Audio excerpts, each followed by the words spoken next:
এই মোমেন্ট আসার কারণে এই মোমেন্ট থেকে আমরা কিভাবে বের করতে পারি, এটা যদি পি হয়, লোডটা যদি পি হয়, মোমেন্ট যদি এম হয়, তাহলে আমরা জানি হচ্ছে M equal to P into E, force into distance. Distance কে এখানে আমরা বলতেছি ই। ই হচ্ছে ইসেন্ট্রিসিটি। ইসেন্ট্রিসিটি মানে হচ্ছে সেন্টার থেকে এটার ডিস্টেন্সটা কতটুকু, সেন্টার থেকে এটার ডিস্টেন্সটা কতটুকু। তাহলে ই আমরা বের করতে পারি হচ্ছে এম বাই পি করে, মোমেন্ট ডিভাইডেড বাই ফোর্স করে। ঠিক আছে? এখন এই যে ই বা ইসেন্ট্রিসিটি, ইসেন্ট্রিসিটি বের করলে ইসেন্ট্রিসিটি দিয়ে বোঝায় যে এখানে তো মোমেন্ট আসতেছে, মোমেন্ট আসলে এর যে রেজাল্টেন্ট যে ফোর্সটা, এই ফোর্সটা দেখা যায় যে সেন্টার দিয়ে পাস না করে তার পাশ দিয়ে পাস করে, একেবারে ঠিক সেন্টার দিয়ে পাস না করে তার কিছু দূরে পাস করলো, যার কারণে মোমেন্টটাকে আমি তখন ফোর্সে কনভার্ট করে ফেলছি। এই যে সেন্টার থেকে একটা নির্দিষ্ট ডিস্টেন্স দূরে ফোর্সটা পাস করলো, তখন এটাকে বলা হচ্ছে ইসেন্ট্রিসিটি ই। এখন এই ইসেন্ট্রিসিটি ই যদি কোনো একটা পাশে, মানে লোডটা যদি কোনো একটা পাশ দিয়ে পাস করে কলামের, তাহলে এই কলামটা বেঁকে যাওয়ার সম্ভাবনা, এই কলামটা তখন বেন্ডিং এর সম্ভাবনা, তখন তার মধ্যে টেনশন আসবে। কিন্তু সব লোডের ক্ষেত্রেই, সব ইসেন্ট্রিসিটির ক্ষেত্রেই টেনশন আসবে না। এটার একটা রেঞ্জ আছে, এটার একটা রেঞ্জ আছে। এটাকে আমরা বলতেছি হচ্ছে টার্ন জোন। কলামের যদি সেকশন আঁকি, তাহলে দেখা যায় যে একটা নির্দিষ্ট একটা জোন আছে, এটাকে বলা হচ্ছে no eccentricity zone, or it is called turn zone. একেবারে যে আমার কলামের সেন্টার দিয়ে পাস করতে হবে লোড, তা না। এর আশেপাশে একটা এরকম একটা শেডের জোন পাওয়া যায়। এই জোনের ভিতরে যদি কলামের সেন্টার মুভ করে, তাহলে কলামে কোনো ধরনের বেন্ডিং আসে না। যদিও বেন্ডিং আসার কথা, কিন্তু বেন্ডিং আসে না। মানে এই ইসেন্ট্রিসিটির পরিমাণটা এতই নগণ্য যে তার মধ্যে তখন বেন্ডিং আসে। তখন দেখা যায় যে কলামটা কম্প্রেশনে ফেল করে। তো কম্প্রেশনে ফেল করলে মানে হচ্ছে এখানে টেনশন আসতেছে না। টেনশন যদি না আসে, তাহলে এটা তো আমরা জানি তো ব্রিক তো কম্প্রেশনে স্ট্রং। তাহলে সেই ক্ষেত্রে আমি ব্রিক দিয়ে আমি ডিজাইন করতে পারি। বুঝা গেছে? জি স্যার। আচ্ছা, সেম ভাবে সেম ভাবে আমি হচ্ছে স্ল্যাব যখন পরে, স্ল্যাবের ক্ষেত্রে কিন্তু এখানে কিন্তু একটা ব্যাপার আছে। এখানে কিন্তু হরিজন্টাল, আমি যদি পুরান স্থাপত্য গুলা দেখি, তাহলে এইরকম কিন্তু হরাইজন্টাল অনেকগুলা রিবস যায়। এটা স্টিলের হইতে পারে, এটা কাঠের হইতে পারে। এরকম সাপোর্টেড রিবস যায় এই পাশ থেকে এই পাশ পর্যন্ত, এরকম। ঠিক আছে? এই রিবস এর উপরে আবার স্ল্যাবটা কাস্টিং করা হয়। তো এটা, এই যে রিবসটা এখানে বিমের মতো কাজ করে, এবং এই বিমটা লোডটা ট্রান্সফার করে দেয় কলাম, আর তার উপরে স্ল্যাবটা কাস্টিং করা হয়। আর এখানে তো লোড বিয়ারিং ওয়াল আছে। জি স্যার।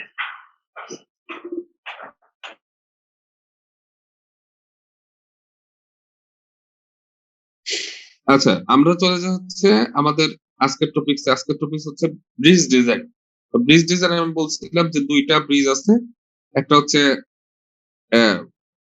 স্ল্যাব ব্রিজ যেটা আমরা নর্মাল বলে থাকি, যে আমাদের স্প্যান যখন অল্প হয়, তখন শুধুমাত্র একটা স্ল্যাব এখানে কাজ করে, এখানে কোনো বিম আমরা ডিজাইন করি না। স্ল্যাবটাই আসলে টোটাল লোডটা বিয়ার করে, এখানে এক্সট্রা কোনো বিম থাকে না। ওই স্ল্যাবটাই লোডটাকে ট্রান্সফার করে দেওয়া হচ্ছে তার অ্যাবাটমেন্টে। এখানে যে সাপোর্ট থাকে, এটাকে বলা হচ্ছে অ্যাবাটমেন্ট। ঠিক আছে? তো এখানে যে লোডটা অ্যাপ্লাই হবে গাড়ির, এই লোডটা দেখা যাবে যে এই ব্রিজটা এই স্ল্যাবটা ডিরেক্ট ট্রান্সফার করে দিব কোথায়, অ্যাবাটমেন্টে। আর অ্যাবাটমেন্ট তারপরে ফাউন্ডেশনে ট্রান্সফার করে দিব। তো এরকম যদি হয় যে ছোটখাটো কালভার্ট আমরা যেটা বলি, হ্যাঁ, ছোটখাটো এখান থেকে একটা ছড়া গেছে, হ্যাঁ, ছোটখাটো একটা ডিস্টেন্স, এরকম এরকম সাধারণত এগুলা সাধারণত 15 ফিট অথবা 20 ফিট, হ্যাঁ, এইরকম যদি ডিস্টেন্স হয়ে থাকে, তখন সেই ক্ষেত্রে আমরা স্ল্যাব ব্রিজ ডিজাইন করি, এবং এই স্ল্যাব ব্রিজের মাধ্যমে আমরা হচ্ছে গাড়িগুলাকে এই পাশ থেকে ওই পাশে পাস করার সুযোগ করে দিই আর কি। তো এখানে ডিজাইন ডাটা যেটা আছে, এটা দিয়ে দেওয়া আছে। তারা বলতেছে যে এই যে স্ল্যাব ব্রিজ, এটা তো আমরা তো বুঝতে পারতেছি যে ব্রিজের এন্ডে যে অংশটুকু থাকে, এই অংশটুকুকে আমরা বলতেছি হচ্ছে অ্যাবাটমেন্ট। মানে ব্রিজের ক্ষেত্রে এন্ডে যে পোর্শনটুকু থাকে, এটাকে বলা হচ্ছে অ্যাবাটমেন্ট। এই অ্যাপার্টমেন্টের উপরে এই ব্রিজটা এইভাবে কনস্ট্রাক্ট করা হয়, এই ব্রিজটা এইভাবে কনস্ট্রাক্ট করা হয়। এই অ্যাপার্টমেন্টের উপরে রেস্ট করানো থাকে। এখানে যে অ্যাপার্টমেন্ট থাকে এটা অ্যাপার্টমেন্ট অ্যাকচুয়ালি রিটেনিং ওয়ালের মতো কাজ করে। রিটেনিং ওয়ালের মতো এটা তো লোডটা ট্রান্সফার করেই তার চারপাশে যে এই যে রাস্তার যে স্লোপ হয়, এই স্লোপের এক্সট্রা মাটি দেওয়ার কারণে মাটি যে একটা প্রেসার দিবে, সাধারণত ট্রায়াঙ্গুলার প্রেসার দেয়।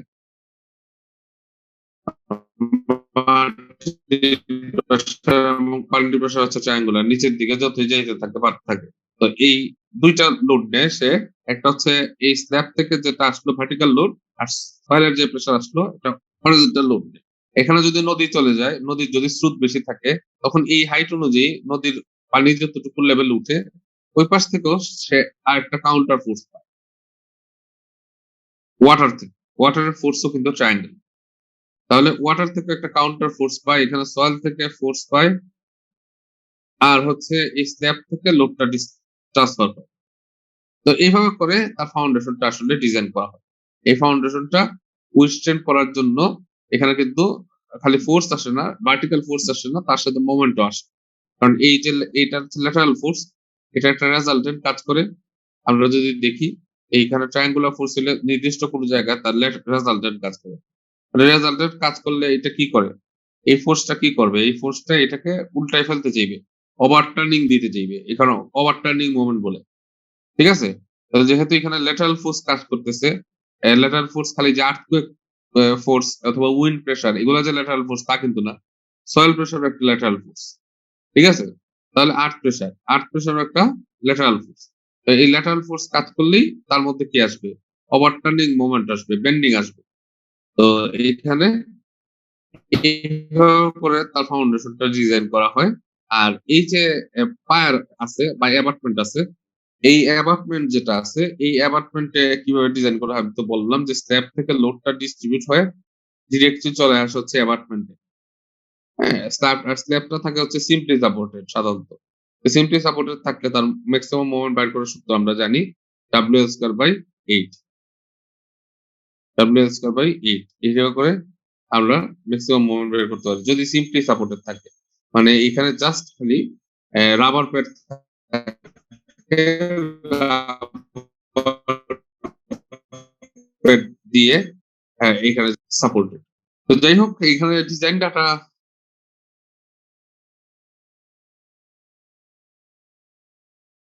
ডাটা দিয়ে দেওয়া আছে যে একটা স্ল্যাব ব্রিজ ডিজাইন করতে গেলে কি কি ডাটা আছে এটা দিয়ে দেওয়া আছে।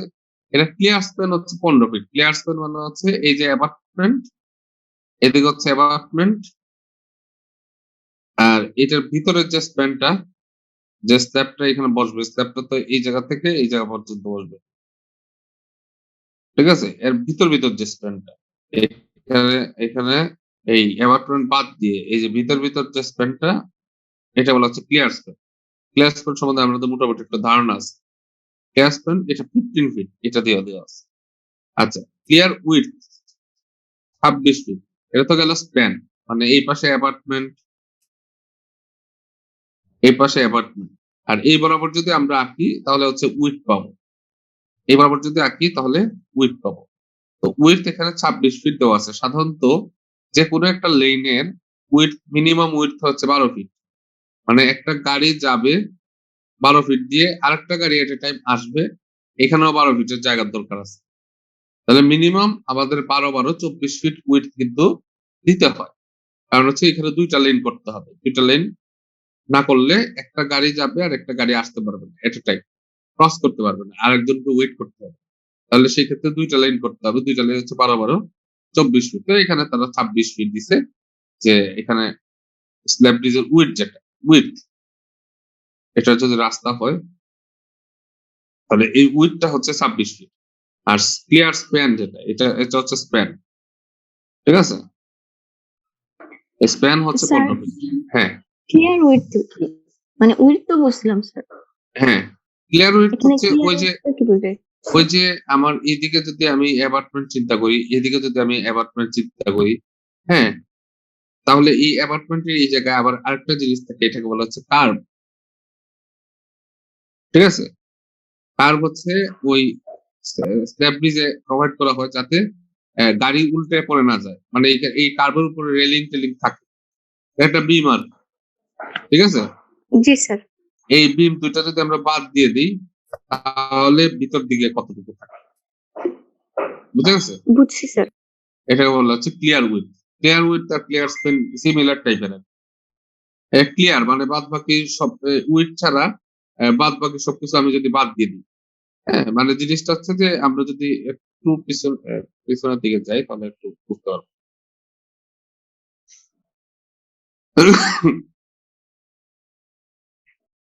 ছবি দেখি। আচ্ছা, এই যে একটা যদি সেকশন আঁকি, একটা স্ল্যাব ব্রিজের ক্ষেত্রে দেখা যায় যে এই পাশে এরকম একটা কার্ভ থাকে, আবার এই পাশে এরকম একটা কার্ভ।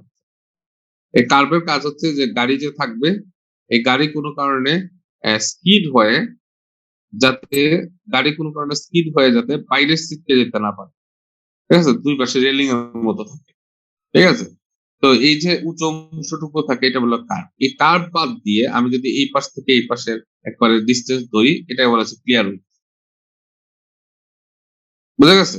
এই যে দেখেন জি স্যার। কার্ভটা হচ্ছে নিচে হচ্ছে 2 ফিট, 2 ফিট যদি বাদ দিয়ে এখানে ক্লিয়ার স্পেন লেনের পাওয়া গেছে 13 ফিট মাঝখান বরাবর, আবার ওই পাশে আছে 13 ফিট, এটা হচ্ছে 26 ফিট।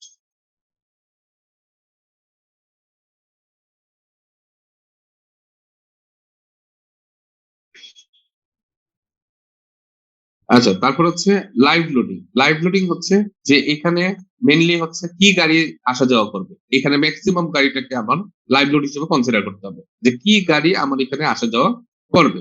তো সাধারণত এখানে যে গাড়িগুলো আসা যাওয়া করে এগুলো বেশি ওয়েটের হয় না। এটা HS20 ট্রাক। এখানে ট্রাকের যে লোড এটা হচ্ছে 8 স্পেসিফিকেশন, 8, ঠিক আছে। ব্রিজ সাধারণত ডিজাইন করা হয় 8 মেথডে। আমরা বিল্ডিং যেরকম এসিআই সিস্টেমে ডিজাইন করি, ব্রিজ ডিজাইন করা হচ্ছে 8 একটা কোড আছে, American association of state highway and transportation officials, ঠিক আছে। এটা 8 ফুল মিনিং, আবারও বলতেছি, American association of state highway and transportation officials. তারা ট্রাক কিছু ক্লাসিফাই করছে যে বিভিন্ন সাইজের ট্রাক কি কি টাইপের লোড দেয়, এটার উপরে ডিপেন্ড করে ট্রাককে ক্লাসিফাইড করছে। ওই 8 ক্লাসিফিকেশন অনুসারে আমার যে ভেহিকেল যাবে, যেমন আমি যদি বলি হচ্ছে 3 টনের ট্রাক, সহজ কথা, এখানে ছোট যে ট্রাক যাবে 3 টনই, আবার 5 টনের ট্রাক যাবে না, মানে 5 টন যে আছে 5 টন ট্রাক এখানে যাবে না, এখানে মেনলি 3 টন ট্রাক যাবে, এরকম 3 টন ট্রাক যদি আমরা বলি। তো এই যে 3 টনের ট্রাক আমি বললাম, এইটা আমার 8 ক্লাসিফিকেশন, তারা কি বলে 8 ক্লাসিফিকেশনে এটা বলে হাই এক্সেল লোড 20, HS20, এই ট্রাকটাকে ক্লাসিফিকেশন করছে HS20। এরকম আরো অনেক ধরনের আছে, HS40 আছে, HS60 আছে, এরকম লোডের উপরে ডিপেন্ড করে এরকম ট্রাককে ক্লাসিফাই করছে। তো এখানে যে ট্রাকটা ইউজ করা হয়েছে HS20, এটা দিয়ে কি বোঝায় আমি একটু পরে বলতেছি। এটা দিয়ে বোঝায় যে আমার ট্রাকের, আচ্ছা এটা পরে বলতেছি। তারপর হচ্ছে ওয়ারিং সার্ভিস। ওয়ারিং সার্ভিস হচ্ছে, স্যার হ্যাঁ স্যার আমরা যখন মুভিং লোড করছি অথবা স্যার ভেহিকেলের যে লাইভ লোডের ক্ষেত্রে দেখছিলাম ইনফ্লুয়েন্স লাইনে যে মানে ইনফ্লুয়েন্স লাইন আঁকায়া তারপর হচ্ছে এই ডিজাইন গুলা করা হয়, এখানে কি করা হবে এরকম কিছু? এখানে এখানে নর্মাল স্ল্যাবের উপরে এখানে উইথ তো কম, উইথ হচ্ছে 15 ফিট, ঠিক আছে না, উইথ হচ্ছে 15 ফিট, তাহলে এখানে এট এ টাইম আসলে একটা গাড়ি থাকতে পারবে, তাই না।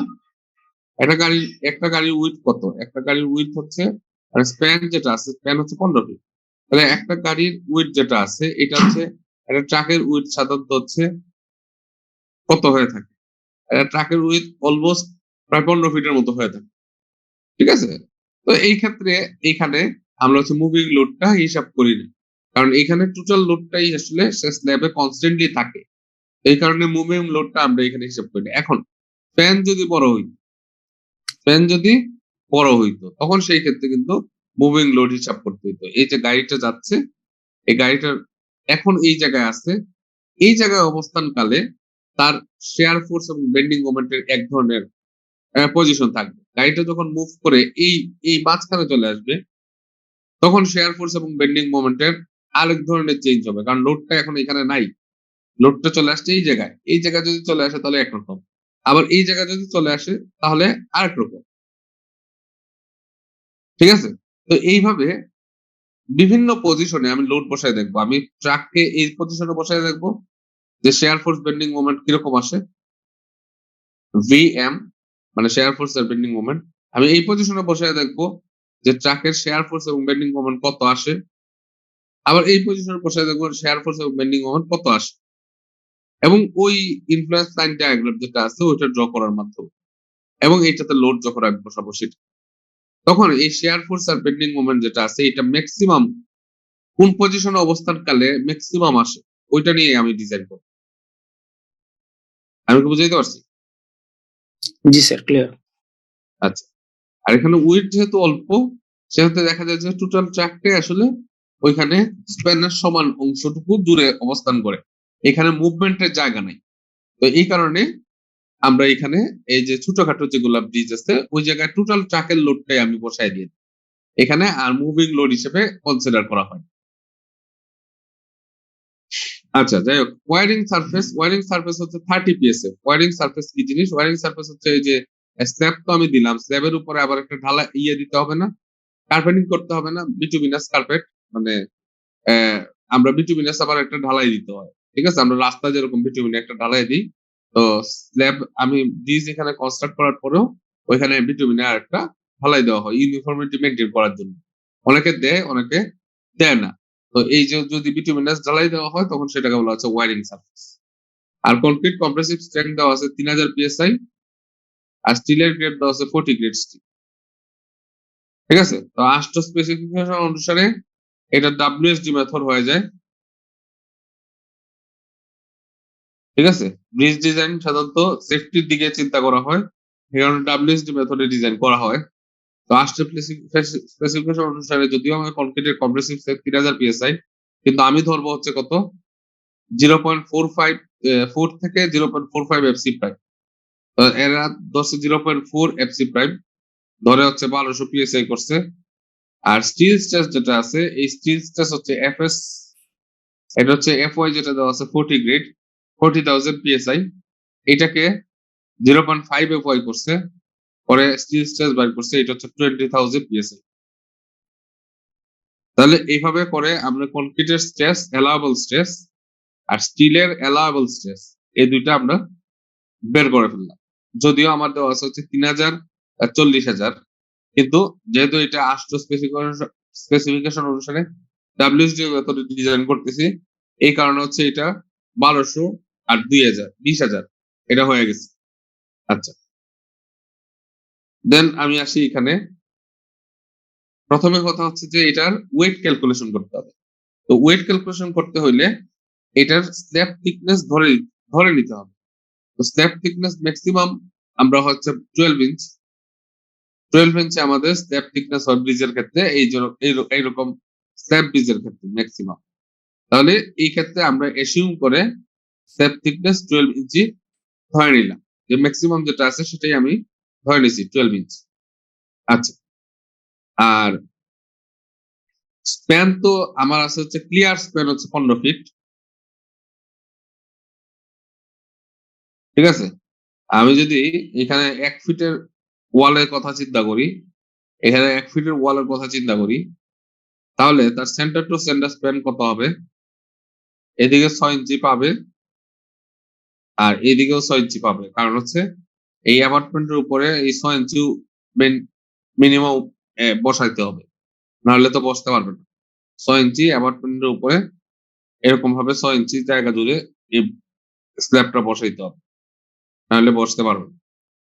তাহলে সেই ক্ষেত্রে এই যে 6 ইঞ্চি এদিকে আসলো আর 6 ইঞ্চি এদিকে আসলো, তাহলে এখানে ইফেক্টিভ স্প্যান হয়ে যাচ্ছে 15 যোগ 1 মানে হচ্ছে 16 ফিট। হ্যাঁ, এটা সেন্টার টু সেন্টার ডিস্টেন্স, এখানে সেন্টার থেকে এই জায়গায় সেন্টার পর্যন্ত ডিস্টেন্স, ক্লিয়ার ডিস্টেন্স দেওয়া আছে 15 feet, centre to centre distance হচ্ছে 16 ফিট। তাহলে এখানে এস বা স্প্যান যেটা আছে এটা আমরা পাইলাম হচ্ছে 16 ফিট। আচ্ছা, আর থিকনেস তো আমি ধরে নিলাম হচ্ছে 12 ইঞ্চ। ওকে, এখন টোটাল ডেড লোড আমার হিসাব করতে হবে। তো ডেড লোড হিসাব করতে হলে আমরা জানি ডেড লোড হচ্ছে থিকনেস ইন্টু 150, যেহেতু এটা স্ল্যাব একটা। স্ল্যাবের ডেড লোড আমরা বের করি থিকনেস ইন্টু 150, কারণ স্ল্যাবটাকে বাদ বাকি অংশ এক পাশটাকে আমরা থিকনেসটাকে খালি ধরি, আর লেন্থ এবং উইডটাকে আমরা 1 ফিট বাই 1 ফিট ধরে নিই। 1 ফিট 1 ফিট এরকম ধরে নিই, ঠিক আছে? তাহলে পার স্কোয়ার ফিটে চলে আসে, যে পার স্কোয়ার ফিটে চলে আসে। তাহলে ওই ডাইমেনশন গুলো আসে না। থিকনেস কি আমি 150 দিয়ে গুণ করলে আমি টোটাল ডেড লোড হয়ে গেল, প্লাস যোগ হয়ে যাবে wearing surface. Wearing surface already PSF এ দেওয়া আছে, স্ল্যাবের রড বসে PSF, wearing surface already PSF আমার দেওয়া আছে। তাহলে জাস্ট খালি ওয়ারিং সারফেসটা যোগ হয়ে যাবে, এখানে যোগ করে দিলাম। তাহলে আমি টোটাল 100 পিএসএফ পাই গেলাম। এখন যদি স্ল্যাবটা ডিজাইন করা হয় কি হিসেবে, একটা বিম হিসেবে স্ল্যাবটা ডিজাইন করা হয়, এটা 1 ফিটের একটা বিম হিসেবে, এরকম আমরা 1 ফিটের একটা স্ট্রিপ নিয়ে নিব এবং এই বিম হিসেবে আমি স্ল্যাবটাকে ডিজাইন করব। তাহলে স্ল্যাবটা যদি 1 ফিটের বিম হিসেবে ডিজাইন হয়, তাহলে বিমের উইডথ আমরা এখানে এদিক থেকে পাইলাম হচ্ছে 1 ফিট। তো 1 ফিটে যদি উইডথে স্ট্রিপ ধরি, তাহলে এটাকে জাস্ট 1 ফিট দিয়ে যদি আমি ভাগ করে দিই, মানে 1 ফিট দিয়ে গুণ করে দিই, 1 ফিট দিয়ে গুণ করে দিই, তাহলে এটা হয়ে যায় হচ্ছে বিমের লোড বসে আবার পাউন্ড পার ফিটে, পার লিনিয়ার ফিটে। যেহেতু 1 ফিটের একটা উইডথ ধরে ফেলছি, তাহলে সেই ক্ষেত্রে পার ফিটে কতটুকু লোড বসে, জাস্ট এই পিএসএফ কে আমি 1 ফিট দিয়ে গুণ করে আমি এটাকে লিখলাম 180 পাউন্ড পার ফিট। আচ্ছা, তাহলে এখানে আমি পাই গেলাম, তাহলে ডেড লোড মোমেন্ট আমি পাই যাই, যেহেতু ডেড লোড বের করে ফেলছি। তাহলে ডেড লোড মোমেন্ট যেহেতু বিম এবং সিম্পলি সাপোর্টেড, তাহলে মোমেন্ট হচ্ছে ডাব্লিউ স্কয়ার বাই 8। তাহলে ডাব্লিউ স্প্যান কত, স্প্যান হচ্ছে 16 স্কয়ার, 16 স্কয়ার ডিভাইডেড বাই 8। পরে এখানে পাউন্ড ফিট হচ্ছে আমি ডেড লোড মোমেন্ট যেটা আছে সেটা পাই যাবো। এখন আসে হচ্ছে লাইভ লোড। লাইভ লোড হচ্ছে ট্রাকের লোড। আচ্ছা,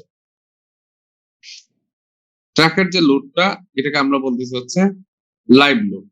এখন এই লাইভ লোডের ক্ষেত্রে আমি একটু বলে রাখি যে HS20 বা P20, হ্যাঁ, এখানে একটা ফোর্স হিসেবে আমি কনসিডার করব।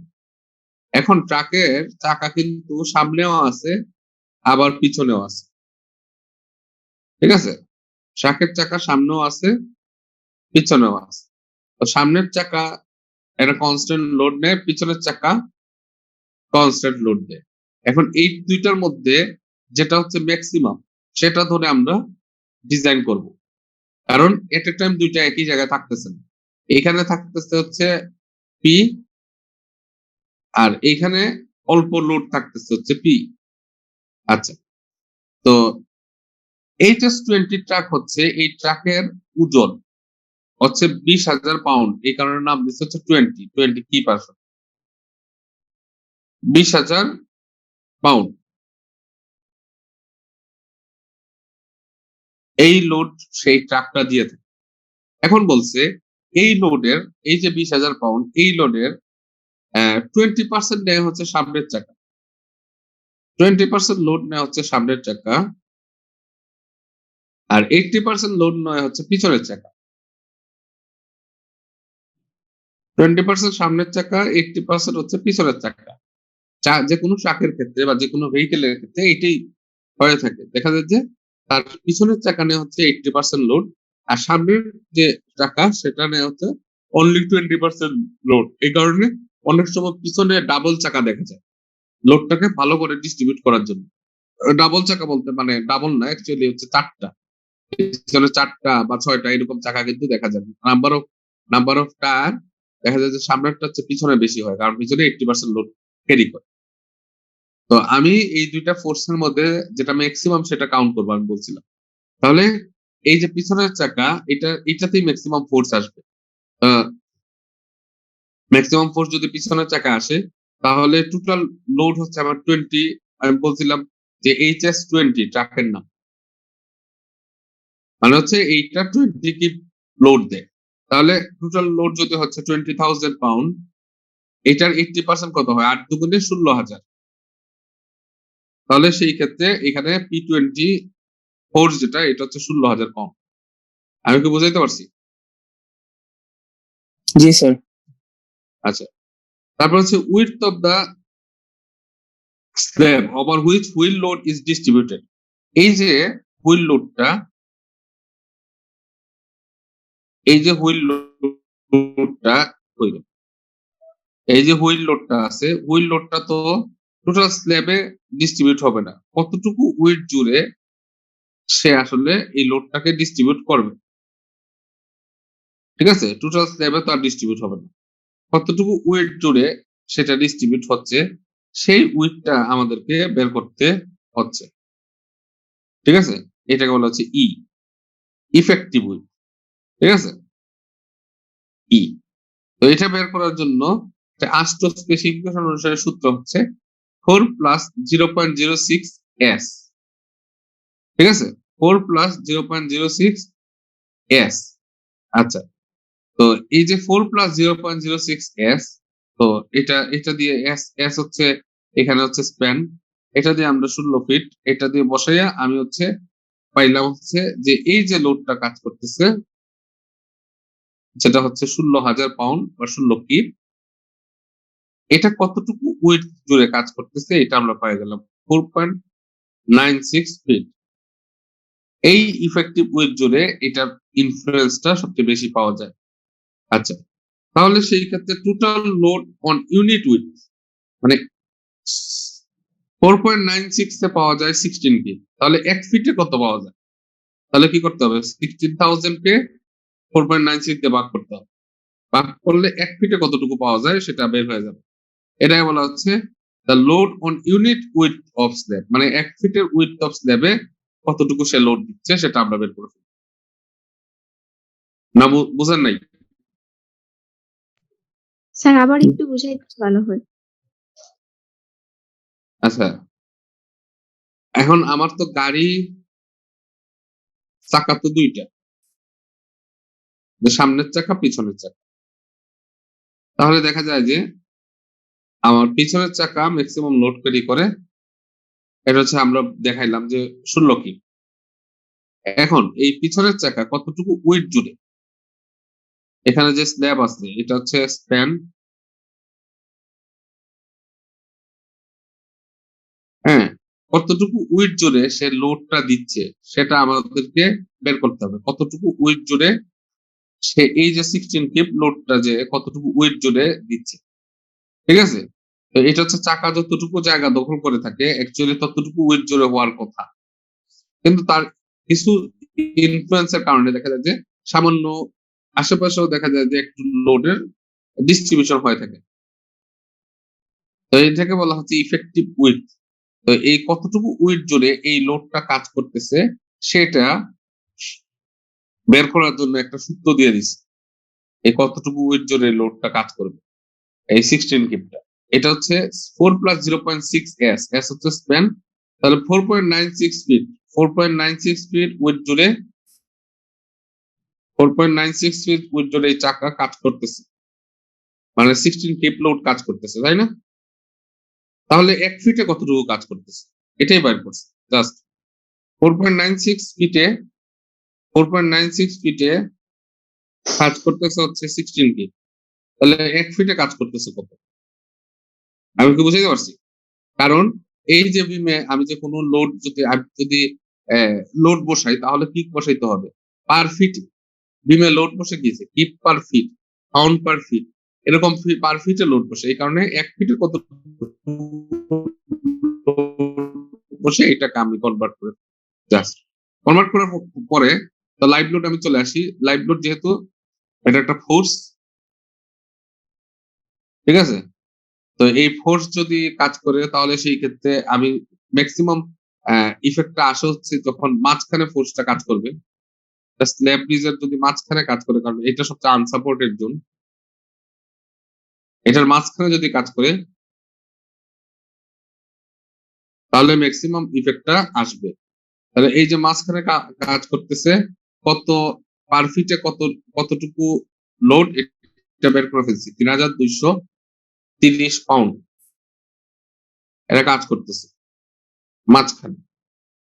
আচ্ছা, তো মাঝখানে যদি কাজ করে থাকে এবং এটা একটা ফোর্স, এটা কিন্তু ইউনিফর্মলি ডিস্ট্রিবিউটেড লোড না, এটা একটা কনস্ট্যান্ট ফোর্স।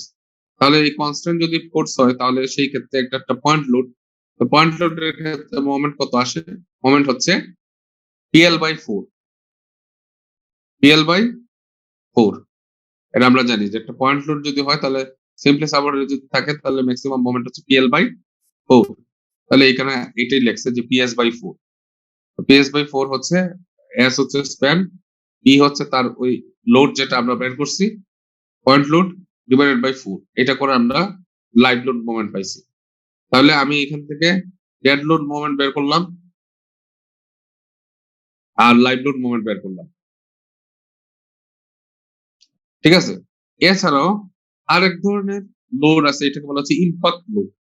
ইম্প্যাক্ট লোড কি জিনিস? ইম্প্যাক্ট লোড হচ্ছে যে এটা তো নর্মালি আমি একটা গাড়ি দাঁড়িয়ে থাকলো, এটা হচ্ছে নর্মাল লোড বা চলে গেল, কিন্তু হঠাৎ করে গাড়ি যখন ব্রেক চাপে তখন কিন্তু ওই লোডের অনেক গুণ বেশি লোড দেখা যায় যে এখানে কাজ করে, অনেক গুণ বেশি লোড এখানে কাজ করে। যখন হঠাৎ করে সে ব্রেক চাপলো, ব্রেক চাপলে এই স্ল্যাবে হঠাৎ করে একটা ইম্প্যাক্ট চলে আসে। ইম্প্যাক্ট মানে কি? খুবই অল্প সময়ের জন্য একটা বেশি মানের লোড যদি চলে আসে তখন এটাকে ইম্প্যাক্ট লোড বলে। খুব অল্প সময়ের জন্য একটা বেশি মানের লোড চলে আসলে তখন সেটাকে ইম্প্যাক্ট লোড বলে। তাহলে এই যে গাড়ি যে ব্রেক চাপলো হঠাৎ করে, তো এইটার জন্য আবার একটা চলে আসলো ইম্প্যাক্ট লোড। গাড়ি যে লাইভ লোড আসলো তা কিন্তু না, তার সাথে সাথে কিন্তু ইম্প্যাক্ট লোডও চলে আসবে। তো এই ইম্প্যাক্ট লোডের জন্য কতটুকু মোমেন্ট আছে সেটা আবার বের করতে হবে আমাদের। আমি কি বুঝাইতে পারছি? জি স্যার। আচ্ছা, তো তারা বলছে যে ইম্প্যাক্ট লোডের ক্ষেত্রে ইম্প্যাক্ট কোফিশিয়েন্ট যেটা আছে, ইম্প্যাক্ট লোডের মোমেন্ট বের করার জন্য আমি লাইভ লোড মোমেন্টকে ইম্প্যাক্ট কোফিশিয়েন্ট দিয়ে গুণ করতে হবে। লাইভ লোড যে মোমেন্ট পাবো এটাকে আবার ইম্প্যাক্ট কোফিশিয়েন্ট দিয়ে গুণ করলে এক্সট্রা যে মোমেন্টটা আসবে ব্রেক চাপার জন্য, এটা আমরা পেয়ে যাব ইম্প্যাক্ট মোমেন্ট। তাহলে লাইভ লোড মোমেন্ট তো আমরা বের করে ফেলছি, এটাকে জাস্ট ইম্প্যাক্ট কোফিশিয়েন্ট দিয়ে গুণ দিতে হবে।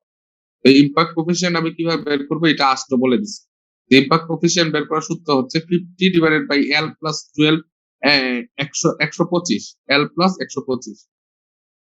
এলটা হচ্ছে অ্যাকচুয়ালি স্প্যান, স্প্যান মানে হচ্ছে এস, এস ও লিখতে পারি, এল ও লিখতে পারি।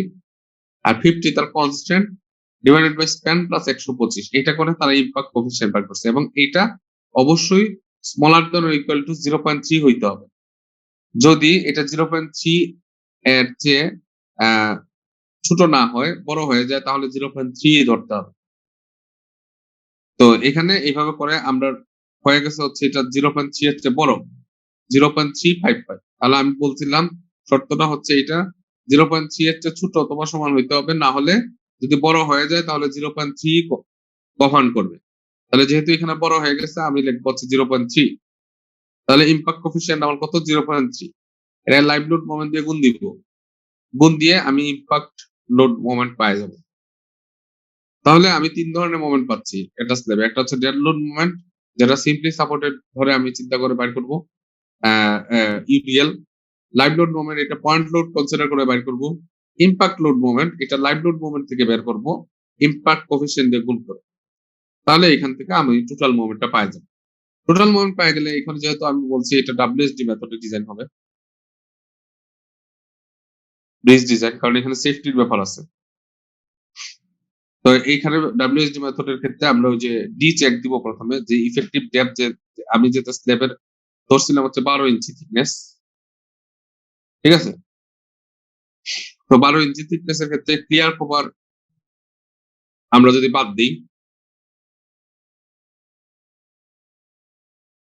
কাভারিং আমরা 1 ইঞ্চি,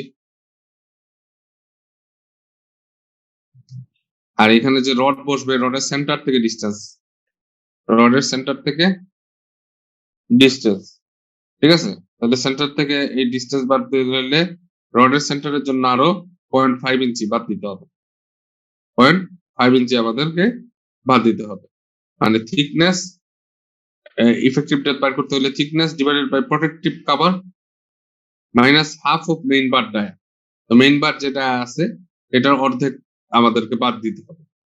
তো এখানে ম্যাক্সিমাম হাফ ইঞ্চি হয়, কারণ 25 বেশি 1 ইঞ্চি ডায়ার বেশি রড ইউজ করা হয় না, তাহলে অর্ধেক ডায়া হচ্ছে আমরা 0.5 আমরা চিন্তা করলাম। এখানে হচ্ছে নাম্বার ইট মানে হচ্ছে 25 বার ইউজ করা হয়েছে। 25 ডায়া হচ্ছে 1 ইঞ্চি, 1 ইঞ্চির অর্ধেক হচ্ছে 0.5। ওটা করে আমি ইফেক্টিভ ডেপথ হচ্ছে 10.5, এটা হচ্ছে প্রোভাইডেড। আর ইফেক্টিভ ডেপথ রিকোয়ার্ড লোডের কারণে কতটুকু দরকার এটা আমরা একটু দেখি, যে √2m/fck/jb, এটা করে আমরা দেখলাম যে আমাদের দরকার হচ্ছে 10.7, আর আমি প্রোভাইড করছি হচ্ছে 10.5। তাহলে কি করতে হবে? বাড়াইতে হবে। বাড়াইতে হবে। এটা ট্রায়াল এরর মেথডে আমরা কনসিডার করবো। তো এখানে কাছাকাছি যেহেতু, তাই কারণে এরা ধরে নিছে, যদিও এটা নিয়ম না। এটা নিয়ম হচ্ছে এটা আমাকে বাড়াইতে হবে, যদি অল্প বাড়ে তারপর আমাকে বাড়াইতে হবে। বুঝা গেছে? এটা 10.5 আর 10.7 ভেরি ক্লোজ, এই কারণে তারা এটা সাফিসিয়েন্টলি ক্লোজ, এটা তারা ধরে নিছে যে যেহেতু কাছাকাছি, খুব বেশি কাছাকাছি, এই কারণে আর এটা চেঞ্জ করতে হবে না। আর যদি বড় হয় তাহলে আমাদেরকে যেটা করতে হবে, বাড়াইতে হবে। আচ্ছা, যাই হোক, তাহলে মেইন রিইনফোর্সমেন্ট যেটা আছে, মেইন রিইনফোর্সমেন্ট আমার হচ্ছে স্প্যান টু স্প্যান, মানে ওইদিকে তো সাপোর্ট নাই, জাস্ট খালি এই স্প্যান থেকে এই স্প্যান বরাবর, এখানে হচ্ছে মেইন মোমেন্টটা আসবে। তাহলে এই মেইন মোমেন্টটাকে রেজিস্ট করার জন্য এই বরাবর হচ্ছে আমার মেইন রিইনফোর্সমেন্ট বসবে। আর উইড যেটা আছে, উইড বরাবর আমার বাইন্ডার রড বসবে, এই উইড বরাবর, কারণ ওইদিকে তো বিম নাই, ওইদিকে জাস্ট খালি বাইন্ডার রড বসবে। মেইন রিইনফোর্সমেন্ট আমার মানে স্প্যান বরাবর বসবে। তো মেইন রিইনফোর্সমেন্ট আমরা যদি বের করি, S equal to M/FSJD, তো এটা করে ইঞ্চি স্কয়ার পার ফিটে বাইর করব। তো এখান থেকে স্পেসিং, আমরা তো স্ল্যাবের স্পেসিং কিভাবে বাইর করতে হয় আমরা জানি, শেষ, ওইভাবে করে বাইর করতে। এখন যদি আসি হচ্ছে আমি ট্রান্সভার্স রিইনফোর্সমেন্ট বের করতে হয়। ট্রান্সভার্স মানে ওই দিক বরাবর, উইড বরাবর, এটা হচ্ছে লঙ্গিটিউডিনাল, ঠিক আছে? লঙ্গিটিউডিনাল আর ওই দিক বরাবর, উইড বরাবর যেটা বসবে, এটা বলা হচ্ছে ট্রান্সভার্স রিইনফোর্সমেন্ট। ট্রান্সভার্স রিইনফোর্সমেন্ট যদি বের করতে হয়, এটা তো আর লোডের কারণে না, এটা মিনিমাম রিইনফোর্সমেন্ট বের করতে হয়, which is parallel to traffic transverse reinforcement AST equal to AS/√5। এটা করে আমরা বের করতে পারি, এটা AASTO স্পেসিফিকেশন।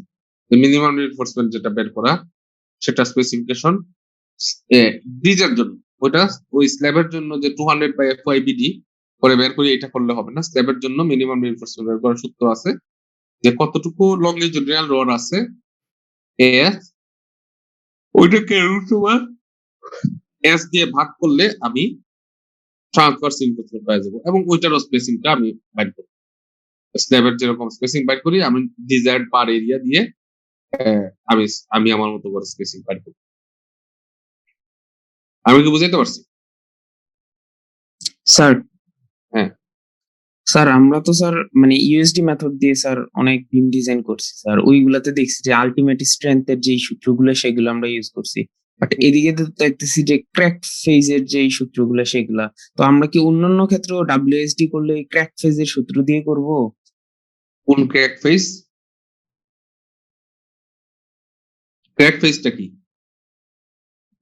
এই তো স্যার এদিকে যে সূত্রগুলো দেওয়া আছে স্যার, ওই যে ক্র্যাকড ফেজের জন্য আর কি, মানে একটা ছিল যে আলটিমেট পোরশন, একটা আনক্র্যাকড, একটা ক্র্যাকড, তিনটার জন্য আমরা তিন ধরনের সূত্র দেখছিলাম। হ্যাঁ, এখন আলটিমেট, ক্র্যাক, আনক্র্যাক, এখন এইখানে হচ্ছে ডাব্লিউএসডি মেথড এবং ইউএসডি মেথড, ঠিক আছে? ইউএসডি মেথড, ঠিক আছে? আচ্ছা, যখন খুব লো লোড হয়, তখন দেখা যায় যে তার মধ্যে যে ধরনের কম্প্রেশন টেনশন আসে, কনক্রিট কম্প্রেশন নেয়, আবার নিচের দিকের কনক্রিট টেনশনও নেয়, ঠিক আছে? যখন খুব লো লোড আসে তখন হচ্ছে আনক্র্যাকড, ঠিক আছে? জি স্যার। আচ্ছা, কিন্তু দেখা যায় যে এর চেয়ে একটু বেশি লোড আসলো, যেটাকে বলা হচ্ছে, আমরা বলতেছি যে মডারেট লোড।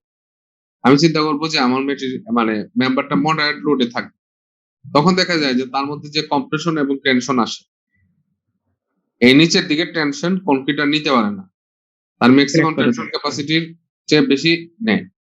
তখন এটা শুধুমাত্র টেনশনটা ক্যারি করে হচ্ছে স্টিল। এটাই হচ্ছে most of the time govern করে। ওই আনক্রেক সেকশন বাস্তবে পাওয়াই যায় না, কারণ এত কম লোডের জন্য আমি ডিজাইন করবো না। ইউএসডি তে আমি ম্যাক্সিমাম লোডটাকে আমি ইউটিলাইজ করার চেষ্টা করবো। তাহলে সেই সূত্রগুলা আমার আনক্র্যাক যে সেকশন আছে, এই ক্র্যাক যে সেকশন আছে, এই ক্র্যাক সেকশনের সূত্রই আমাকে ইউজ করতে হবে। আনক্র্যাক সেকশনের সূত্র আমি ইউজ করতে পারবো না। বুঝা গেছে? আর এরপরে হচ্ছে ম্যাটেরিয়ালকে যদি আমি আলটিমেট চিন্তা করি, তাহলে ইউএসডি মেটেরিয়াল এটার জন্য দেখছি। তো যাই হোক, এইভাবে করে আমরা বের করতে পারি। দেন হচ্ছে লাস্টলি হচ্ছে কার্ভ ডিজাইন। কার্ভ ডিজাইন আমি তো কার্ভের সম্বন্ধে আগেই বলে ফেলছি যে কার্ভ হচ্ছে কি অ্যাকচুয়ালি। কার্ভ হচ্ছে এই যে কার্ভটা কি, কার্ভটা হচ্ছে যে আহ, আহ, ওই তার পাশে একটু জায়গা হচ্ছে উঁচু করে দেওয়া হয়, যাতে স্কিডের কারণে কোনো কারণে অ্যাক্সিডেন্ট হইলে স্কিডের কারণে এটা ছিটকে ওই দিক দিয়ে পড়ে না যায়।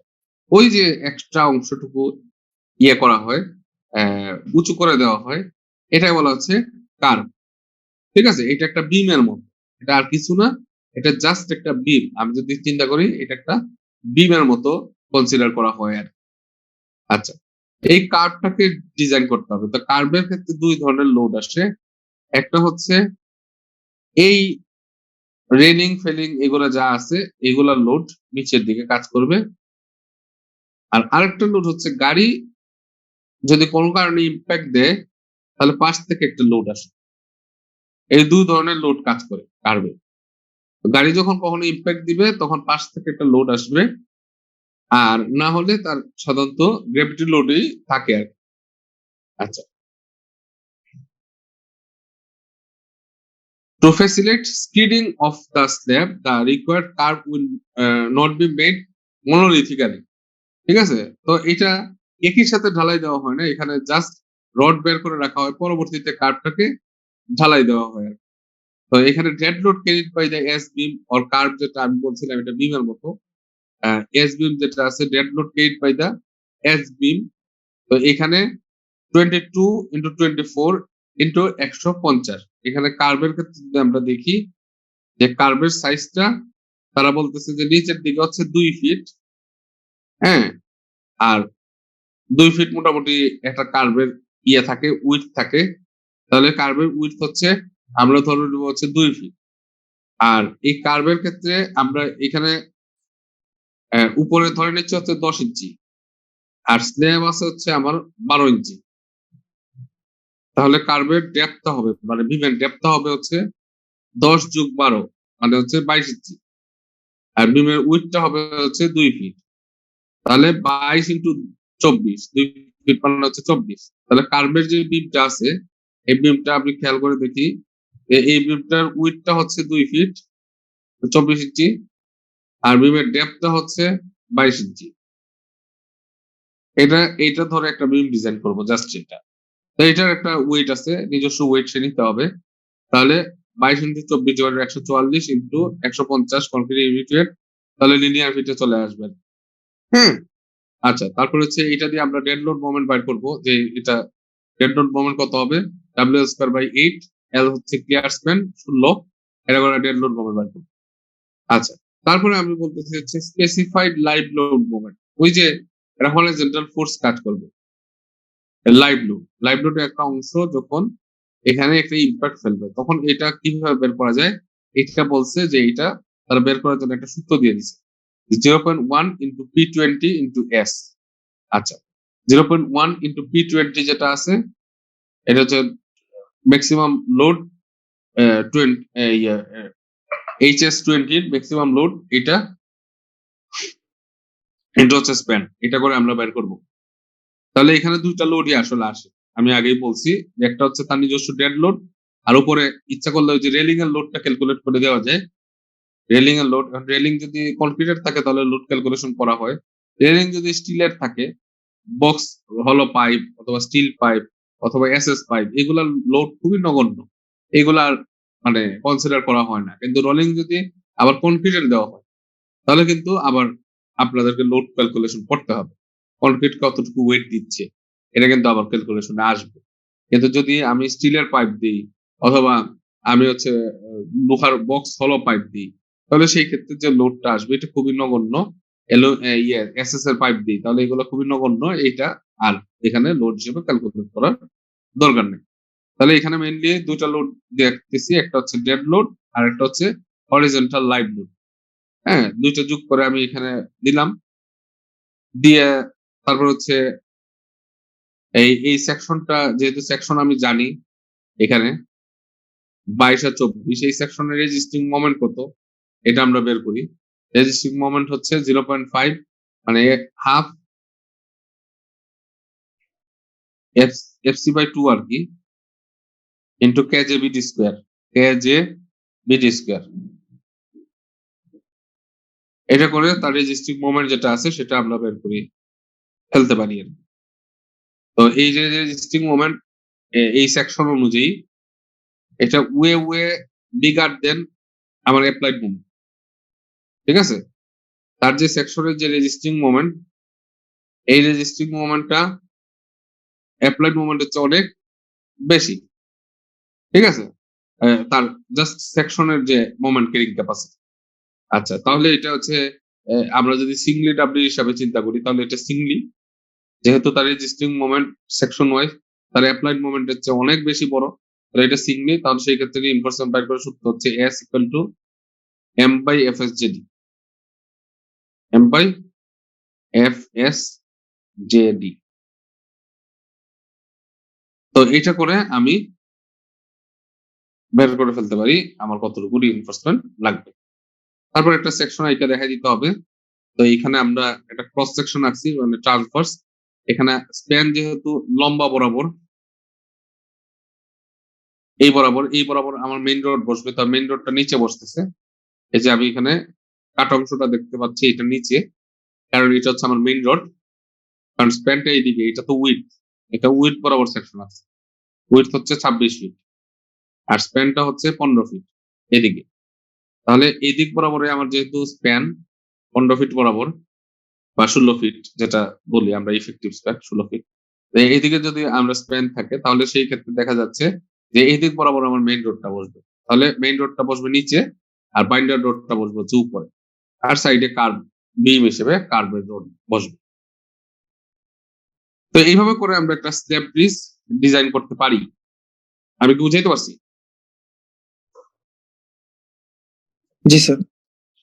এভাবে করে আমরা একটা স্ল্যাব ব্রিজ একবার কমপ্লিটলি ডিজাইন করতে পারি আর কি। তাহলে ঠিক আছে, আজকে এতটুকু পর্যন্তই। স্যার হ্যাঁ, স্যার বিএনবিসি অনুযায়ী তো আমরা যে মানে ব্রেড যেটা বি এটা তো আমরা মিনিমাম 10 ইঞ্চি ধরতে পারি। এরকম কি ডেপথের কোনো ইয়ে আছে, রুল কোনটা? আছে? ডেপথের হচ্ছে 12 ইঞ্চ, মিনিমাম 12 ইঞ্চ। মিনিমাম 12। হ্যাঁ, আচ্ছা মিনিমাম 12, আর এর উপরে যে কোনো আমরা ধরতে পারি। আচ্ছা স্যার। ঠিক আছে, স্যার আমরা কি এদিকে অ্যাবটমেন্ট ডিজাইনটা করব না, অথবা না ফাউন্ডেশন? অ্যাবাটমেন্ট ফাউন্ডেশন এখানে নাই, অ্যাবাটমেন্ট ডিজাইন এই কোর্সে নাই। এটা জাস্ট খালি আমরা স্ল্যাব ব্রিজ যেটা আছে স্ল্যাব ব্রিজ ডিজাইন, অ্যাবাটমেন্ট ডিজাইন এখানে নাই আর কি। ঠিক আছে, আমরা শুধুমাত্র হচ্ছে সুপার স্ট্রাকচার, মানে আমাদের যে কোর্স গুলো আছে ফাউন্ডেশন ডিজাইন অত্যন্ত ডিফিকাল্ট। ঠিক আছে, এইখানে এত ডিটেইলিং দরকার আছে, এত ডিটেইলিং দরকার আছে, এই কারণে এই ব্রিজ যে ডিজাইন, এই ব্রিজ ডিজাইনের উপরে মানুষ মাস্টার্স কোর্স করে। তুমি যদি মাস্টার্স করো তাহলে তুমি ব্রিজ ডিজাইনের উপরে দেখা যাবে যে আমি স্পেশালাইজড ওয়েতে মাস্টার্স করতেছি, আমি খালি ব্রিজ নিয়েই পড়বো। ঠিক আছে, হ্যাঁ, তখন প্রায় সাব ডিভাইড হয়ে যায়। তাহলে একবার চিন্তা করে দেখেন যে আমি যদি একটা ব্রিজের কোর্স দিয়ে যদি আমি মাস্টার্স কোর্স পাস করে ফেলতে পারি, তাহলে ব্রিজ ডিজাইন কত ডিফিকাল্ট। ঠিক আছে, এটা কিন্তু এই একটা দুইটা ক্লাসে আর হচ্ছে একটা কোর্সে, দুইটা কোর্সে ব্রিজ ডিজাইন শেষ হবে না। ব্রিজ ডিজাইন খুব বেশি ডিফিকাল্ট। হ্যাঁ, এটাতে অনেক ধরনের ডিটেইলিং আছে। এটা তো সিম্পল, এটা সিম্পল একটা স্ল্যাব ব্রিজ আমরা দেখলাম, কিন্তু আমরা যখন আরো বড় যাব, বর্তমানে যে ব্রিজ গুলো আছে এগুলো সব prestige bridge. Prestige bridge design যদি আপনি করতে চান, এগুলো অত্যন্ত মানে জটিল বিষয়। এগুলো আপনাদের দেখা যায় যে ব্রিজ ডিজাইনের উপরে আপনার মাস্টার্স কোর্স আছে, যে আপনি মাস্টার্স করবেন শুধুমাত্র ব্রিজ ডিজাইনের উপরে। তো মাস্টার্স একটা কোর্স করে আপনি ব্রিজ ডিজাইন শিখলেন। তো 2 বছর একটা কোর্স করে। তাহলে ওরকম ভাবে ডিটেইলিং দরকার। আমি কি বুঝাইতে পারছি? জি স্যার। আর আমাদের উদ্দেশ্য কি? আমাদের উদ্দেশ্য হচ্ছে যে এখানে আমরা উদ্দেশ্য হচ্ছে এই কোর্সগুলা করে আমি যে ব্রিজ ডিজাইন করব তা কিন্তু না। ব্রিজের ডিজাইনটা কিভাবে করতে হয় এটা আমরা শিখব। ওয়ে যে কিভাবে ব্রিজ ডিজাইনটা করতে হয় বা এই কি অ্যাপ্রোচে আগাইতে হয়।